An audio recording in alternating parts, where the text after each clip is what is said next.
बिस्मिल्लाहिर्रहमानिर्रहीम। अस्सलाम वालेकुम दोस्तों, क्या हाल है। उम्मीद करते हैं कि आप ठीक ठाक खैरियत से होंगे। दोस्तों, आज हम आपको मैदे की तेजाबियत और जलन से निजात के लिए आसान नुस्खा बताएंगे। मैदे की जलन और तेजाबियत आम पाए जाने वाली मसाइल में से एक है और उसके हल के लिए अद्वियात का इस्तेमाल मजीद मसाइल का बायस बन सकता है। उस मसले को सादा और आसान तरीके से हल करने के लिए मंदरजा झील तदाबीर इख्तियार की जा सकती हैं।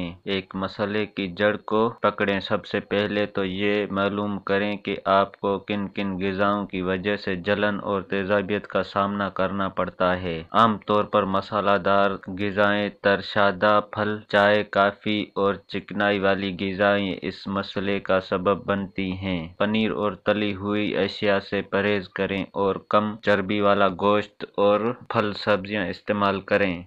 वज़न कम करें क्योंकि मैदे के गिर्द जमा होने वाले वज़न तेजाबियत को ऊपर की जानिब मुंतकिल करता है। खाना कम मिकदार में ज़्यादा दफ़ा खाएं, इस तरह मैदे में तेजाबियत की मिकदार कम हो जाती है। तेजाबियत हो जाने की सूरत में मंदरजा झील इक़दामात करें। चाय, कॉफ़ी और कोल्ड ड्रिंक्स का इस्तेमाल बंद कर दें। रोज़ाना नीम गर्म पानी का 1 गिलास पिएं। केले, तरबूजे और खीरे को रोज़मर्रा ग़िज़ा का हिस्सा बना लें। तरबूजे का जूस भी बहुत मुफीदा है। नारियल का पानी भी तेजाबियत कम करता है। रोज़ाना 1 गिलास दूध पिएं। रात का खाना सोने से 2 या 3 घंटे पहले खाएं। खानों के मिकदार मुख्तसर और दरमियानी वक्फा महदूद रखें। खाना बाकायदगी से खाएं। अचार, मसालेदार चटनी और सुरके से परहेज करें। लौंग को कुछ देर चूसने से भी अफाकिया महसूस होगा। गुड़, लीमू, केला और बादाम मैदे की जलन और तेजाबियत में फौरी अफाकिया देने के लिए मशहूर हैं। दोस्तों, हमारी वीडियो अच्छी लगी हो तो हमारा चैनल सब्सक्राइब करें और वीडियो को लाइक और शेयर करें।